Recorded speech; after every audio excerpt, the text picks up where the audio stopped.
A Fundação Clóvis Salgado anulou a portaria que liberava a locação do Palácio da Liberdade em Belo Horizonte para festas privadas. Essa decisão veio 4 dias depois da medida ser publicada e veio sem uma explicação oficial. Ex-governadores mineiros do PSDB e do PT, nós estamos falando, na verdade, de Aécio Pimentel, né? E Anastasia. Eles reagiram com uma carta ao governador Romeu Zema, dizendo que a proposta feria tradições do Estado e usava um símbolo do poder público como vitrine para interesses privados. A norma permitia casamentos, festas e eventos corporativos com valores que chegavam a R$60 mil.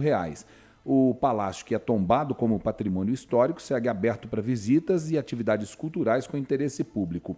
Vamos falar sobre esse assunto agora mais profundamente.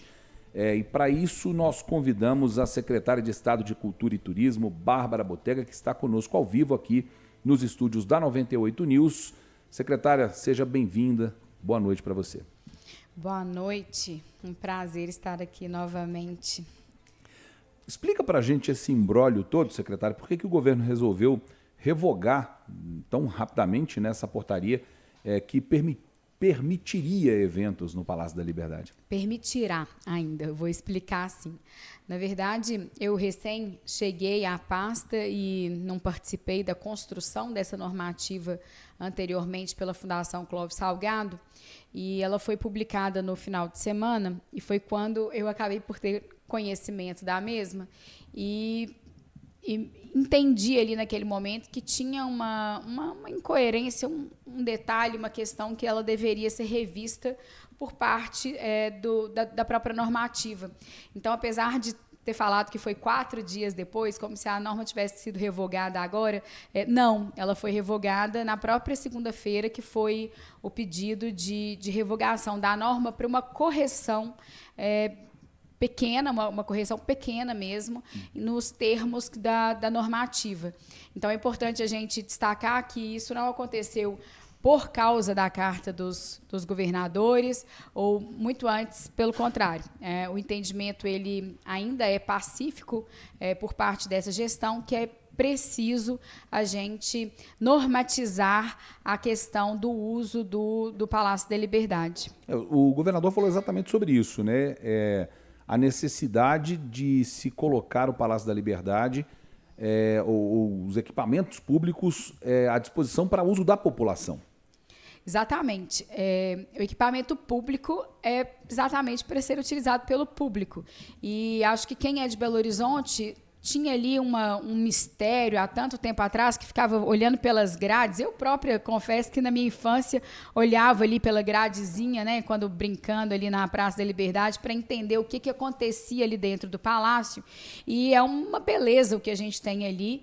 Tanto os jardins como o interior do palácio são tombados, né? É um patrimônio que é nosso, e por essa gestão, a gente entende que esses equipamentos eles devem ser abertos ao público, e a gente pode e deve incentivar que esses espaços sejam utilizados comumente. Então, hoje, a visitação ela é aberta e gratuita dentro do palácio, mas a gente sabe também que existe um custo para a manutenção dessas áreas.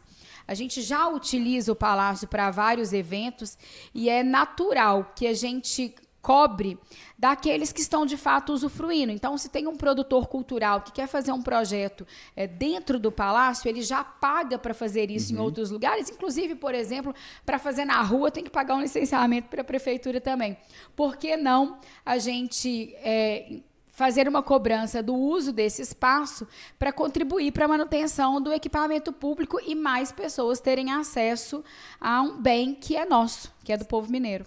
Entendi. Ô, secretária, me surge aqui uma questão que talvez pode ser a questão de outras pessoas. Nós estamos falando de um espaço que tem um valor histórico muito grande, que é tombado como patrimônio, que é um lugar que é muito querido pelos belo-horizontinos. Como que faz para fazer com que este lugar que tem este valor histórico, que é tombado, seja respeitado, por exemplo, numa festa de casamento, um evento corporativo, que imagina a pessoa deve pensar... Pensa numa festa de casamento, sabe como acontece às vezes ali uma bagunça, uma questão, como que faz para respeitar esse espaço sendo realizado um evento nele? A gente ainda está no processo de revisão dessa norma, mas deve sair entre sexta e segunda-feira. Eventos como casamento, especialmente, nós tiramos da precificação exatamente porque ele acabava por não fazer sentido com a norma do incentivo cultural, da avaliação cultural. Então, esse tipo de evento, acho que todo mundo pode ficar tranquilo ou não, porque o número de cerimonialistas que já procuraram o Palácio nessa semana foi bastante elevado, mas a intenção não é essa, mas a gente sabe que existem outros eventos que fazem uso também de bebida alcoólica, de outros que podem acontecer, que vão poder acontecer, que já acontecem, na verdade, dentro do Palácio. Eu não sei se todo mundo recorda, mas não deu essa polêmica toda.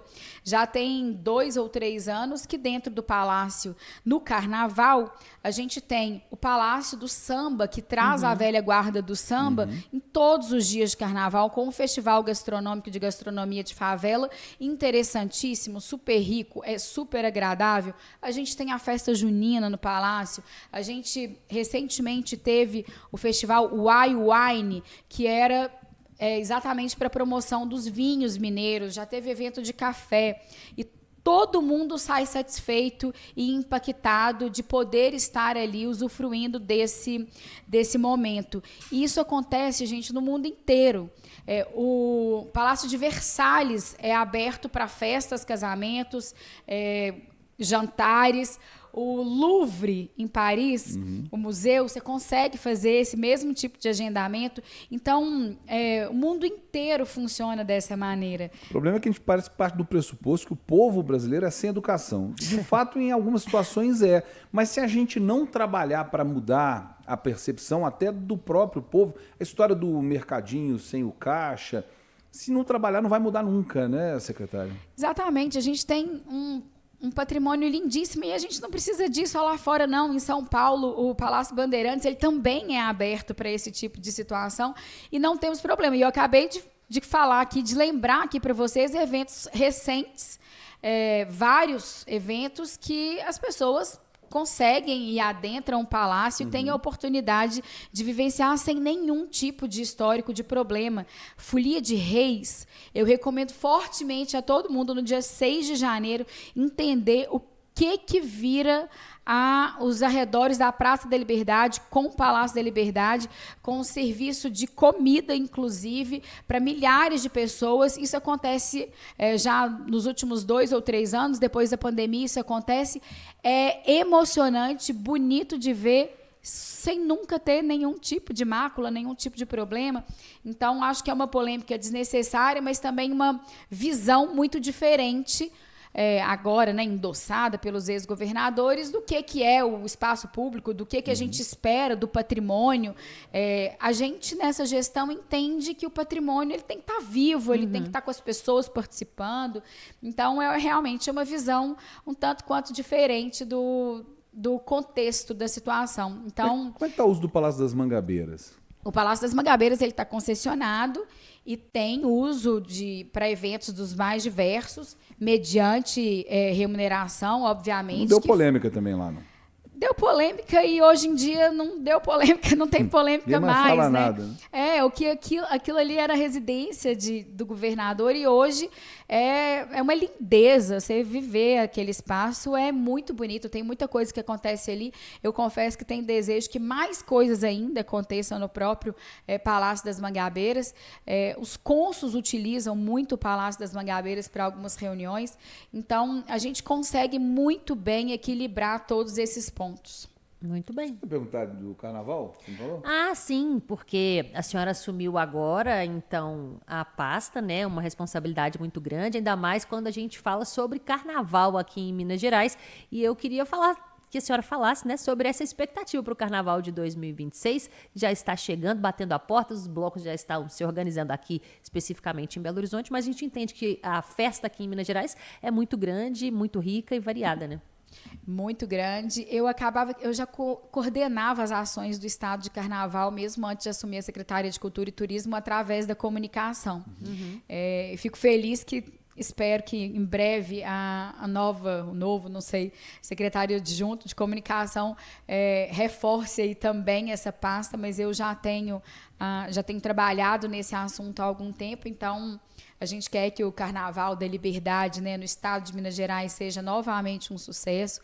Já estamos trabalhando para isso. Imagino já que na próxima semana a gente vai ter novidades a respeito disso, envolvendo a CEMIG, que é uma super parceira da cultura, uma super parceira do Carnaval, e outros detalhes também já vêm sendo construídos para a gente manter as avenidas sonorizadas, para a gente continuar dando essa repercussão importante e interessante para o Carnaval aqui de Belo Horizonte e mantendo esse equilíbrio que a gente já conseguiu alcançar de valorizar, de retomar mesmo o Carnaval do interior.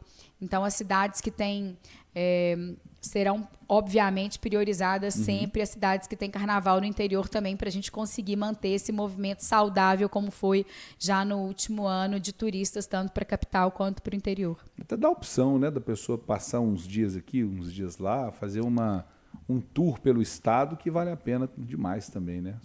Só quem não conhece não acredita nisso. Pode misturar folia com cachoeira, com descanso. A gente tem destino para isso tudo. Mas a gente ainda tem um bocado de coisa até chegar no Carnaval. A gente vai trabalhar o verão em Minas Gerais também, para todo mundo vir para as cachus, para as cachoeiras, para as vilas e fazendas. Então, tem muita coisa sendo pensada para a gente manter esses números altos de taxa de ocupação hoteleira e interesse dos turistas aqui por Minas Gerais. Muito bem, essa secretária de Estado de Cultura e Turismo de Minas Gerais, Bárbara Botega, que falou conosco agora aqui no Deadline. Secretária, mais uma vez, muito obrigado pela gentileza de vir aqui. Sempre bem-vinda. E eu estou sempre muito bem recebida aqui. Podem sempre contar comigo, com todo o governo do Estado, para esclarecer qualquer coisa. Obrigada.